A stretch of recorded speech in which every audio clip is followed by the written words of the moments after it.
फिर से पी के आई बनी काजी? अरे नहीं खिप चले हो हम होकर काहे बा? ओहो हे बाबा बचाई है नारी से। आज तोहरा के केहू ना बचा।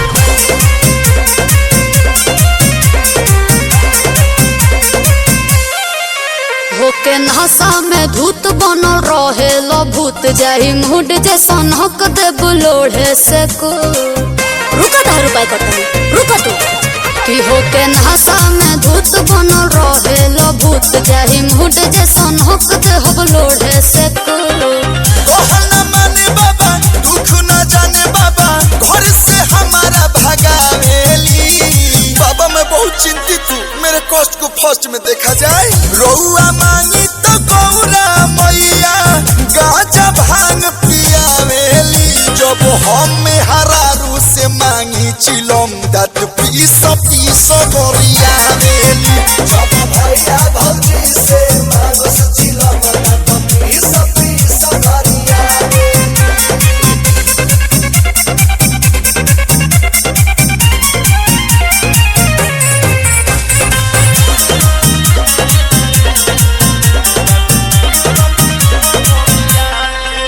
अपन लीलारा भसम जब मारिनु हो रूप देखी गरम जल नारिनु हो।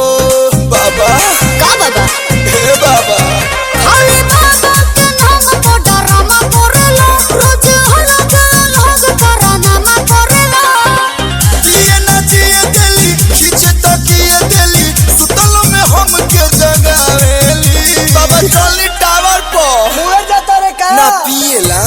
रउआ मांगी तो गौरा मैया गाजा भांग पियावेली। जब हम हरारू से मांगी चिलम दात पीस पीस गरियावेली। जब भैया भौजी से मांगस चिलम दात पीस पीस गरियावेली।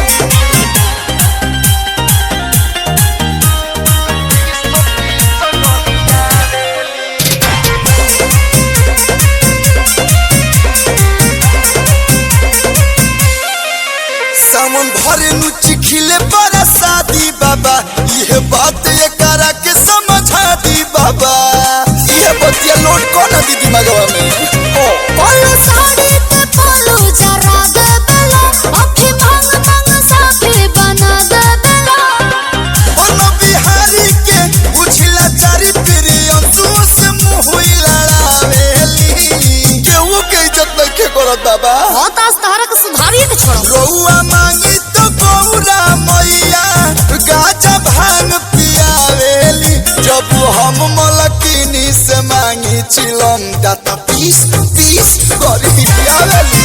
जब भैया भौजी से मांगस चिलम दात पीस पीस गरियावेली। भक्त के ऊपर कृपा बरसाइए बाबा। बाबा मैं बहुत चिंतित हूँ मेरे कष्ट को फर्स्ट में देखा जाए। रउआ मांगी तो गौरा मैया गाजा भांग पियावेली। जब हम हरारू से मांगी चिलम दात पीस पीस गरियावेली।